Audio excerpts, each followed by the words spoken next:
the study 3 or third study where we are going to study about effect of frequency. So here we are going to start in two different way.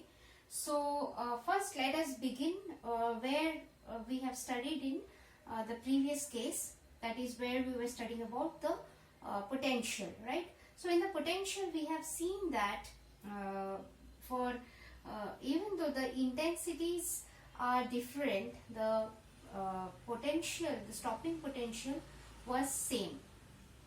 So for even though there are higher intensity, the stopping potential was same.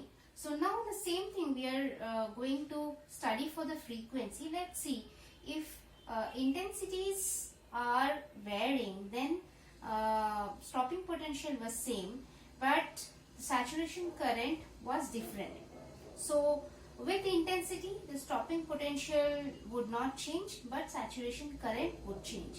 But the same thing what happens with the frequency. So now we are not we are keeping the intensity kind of not as our focus, we are keeping the different frequencies. So when now we are changing different frequency light, what we see, the saturation current at the positive side of the collector plate. So this is the photoelectric current, the same kind of study that we have done in previous time.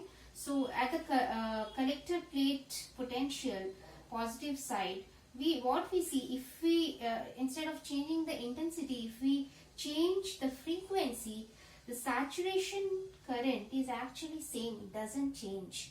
So for various frequency of light, saturation current remains same. But on the other hand, the stopping potentials are different. So if we have the changing frequency, their stopping potentials would be different, right? So another thing that we also observe here, that if we have the higher frequencies, suppose here the frequency kind of nu 3 is greater than nu 2 is greater than nu 1. So if we have the higher frequency, the potential would be more negative. So as the frequency increases, the stopping potential becomes more less or more in negative side. So you can say that stopping potential is kind of linearly varying with the frequency in negative way. In the sense, in the negative side it is more negative when the frequency is more. So the same study that we have done with intensity, here we are doing with the frequency. Now we are not changing the intensity, but we are changing the frequency.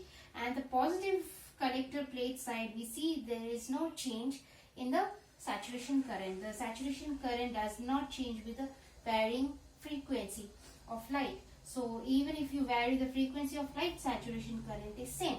Whereas the stopping potential keeps on changing and it does vary. The second thing that we are going to do, we are going to study between frequency and the stopping potential.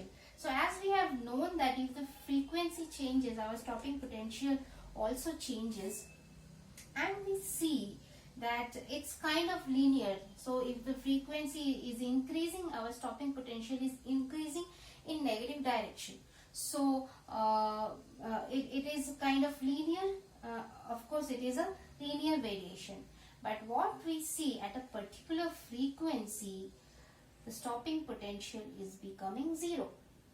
So there is a particular frequency where the stopping potential is 0. And if you remember what is stopping potential, where the photoelectric current becomes 0, there are no electrons ejecting out. So there is a particular frequency where the stopping potential becoming 0, or it means there is no photoelectric current or there is no photoelectron coming out. So therefore these frequencies become very important to study, and they are called the threshold frequency. So these threshold frequencies are the minimum frequency of light, whatever light you are throwing on the emitter, and it has to eject the electron out. So for electron to eject out of the surface, you need a minimum frequency. Below that frequency, you cannot eject any electron out, and that is why at this one there are no electrons ejecting out and the current is 0. So you have to have a light to throw on the emitter which is more than the threshold frequency. So therefore the threshold frequency is the minimum frequency required just to eject the electron out of the surface, right? And this threshold frequencies, they vary metal to metal, means it cannot have that all metals will have the same threshold frequency. So this is metal A and this is metal B, their threshold frequencies are different, and therefore what we get to study here, that suppose if I use zinc, the threshold frequency is different. If I use another material, I need to know what is the threshold frequency of that, and based on that I have to send the light for the photoelectric effect to happen and for the photoelectrons to eject out.